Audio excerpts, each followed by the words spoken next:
feeling.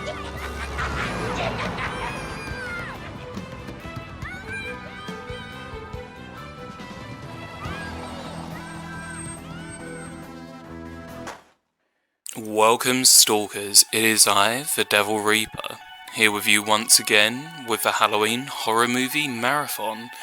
And today we're going to be taking a look at a Neo Grindhouse classic. Now, if you're a fan of ultra-violence, synth music, and just badass looking characters, well, this film is definitely one for you. Hobo with a fucking shotgun. Or as it's named, Hobo with Shotgun. This film is phenomenal. It stars Rutger Hauer from The Hitcher and Blade Runner fame. I don't know how my mind went blank on that one.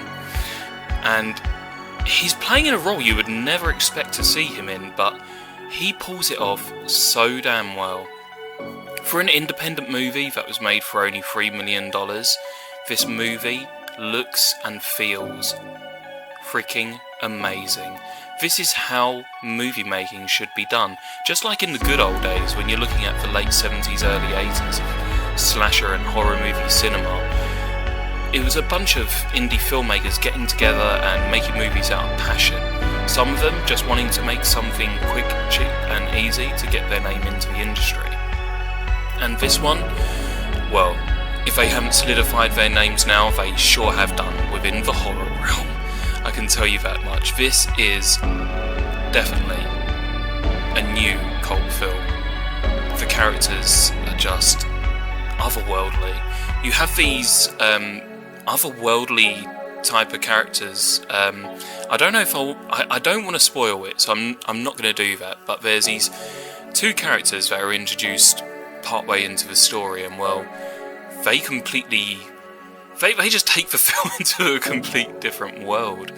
And the moment they kick in, there is this incredible tune that starts to slowly progress, and it took me a few moments to recognise that it was by one of my favourite bands, Power Glove. They're a synthwave group that make a lot of very new retro wave sounding stuff. If you're familiar with the new retro wave label, man, it's just absolutely amazing. Power Glove also did a track for the ABCs of Death. I think it was Wires for Young Blood. But I digress. Let's take a little look at the film itself. Just look at that artwork. If anything's going to scream, this is a Grindhouse film, then it's the artwork.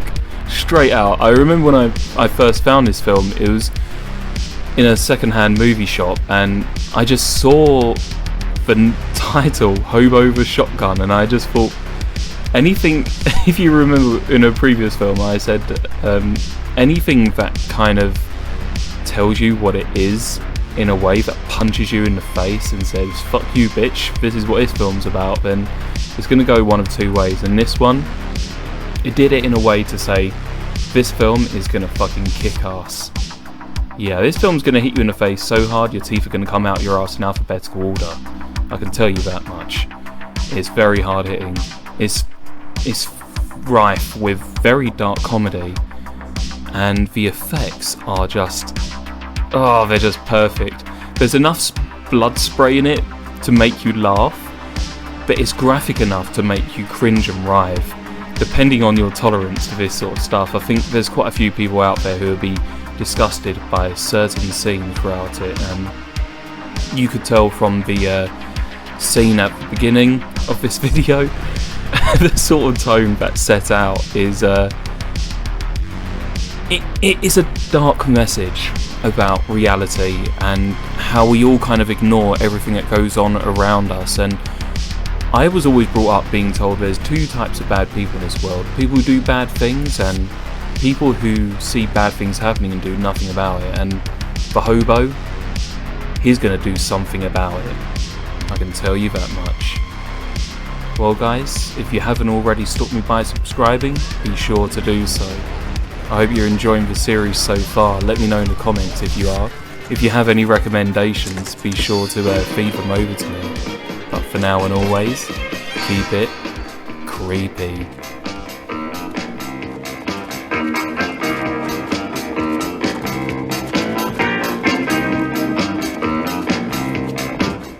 Do you kids like school? Hey, I asked you a question. Do you kids like school? Yeah! What about ice cream? Do you kids like ice cream? Yeah! And bicycles? And hobos?